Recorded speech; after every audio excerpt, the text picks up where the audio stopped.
Es caminar, viajar, moverse por Oriente Medio y el Mediterráneo, uno de los rasgos principales que distingue la vida de los dos grandes apóstoles de la Iglesia. La fiesta de San Pedro y San Pablo es ocasión para recorrer sus pasos a lo largo de los caminos y pueblos que atravesaron.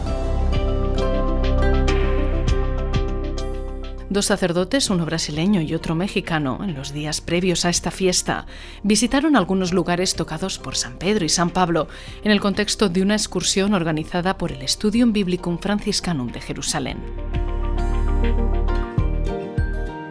Un viaje siguiendo los pasos de San Pablo, el apóstol de los gentiles, el persecutor de los cristianos iluminado en su camino a Damasco, que le condujo a 12 ciudades de Grecia como Atenas, Tesalónica y Corinto. Pablo, en su segundo viaje misionero, va a Corinto. Aquí comienza su proyecto misionero, escribiendo después hermosas cartas, entre las cuales me gusta recordar el himno al amor, el capítulo 13 de la primera carta a los Corintios, y el pasaje contenido en el capítulo 12 de la segunda carta a los Corintios, en el que reconoce su debilidad. Su debilidad es la fuerza que le permite llevar adelante el Evangelio.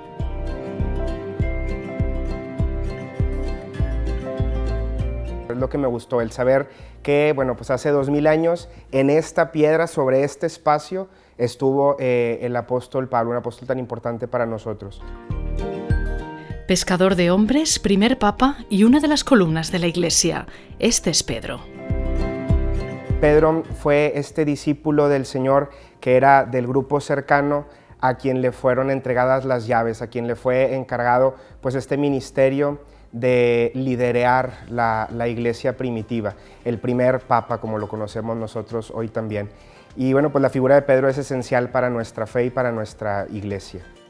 Un lugar fundamental en la vida de San Pedro es Galicantu, el santuario construido en la ladera del monte Sión de Jerusalén, sobre el lugar en el que Pedro, asustado, dirá antes del canto del gallo que no conoce a Jesús, al que acababan de arrestar. La fiesta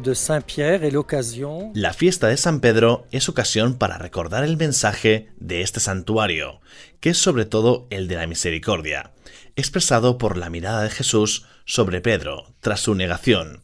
Cuando el gallo cantó, Pedro se acordó de cuando Jesús le había anunciado su negación, una mirada de bondad, misericordia, perdón, que suscitó en él arrepentimiento, y lloró amargamente, dice San Lucas.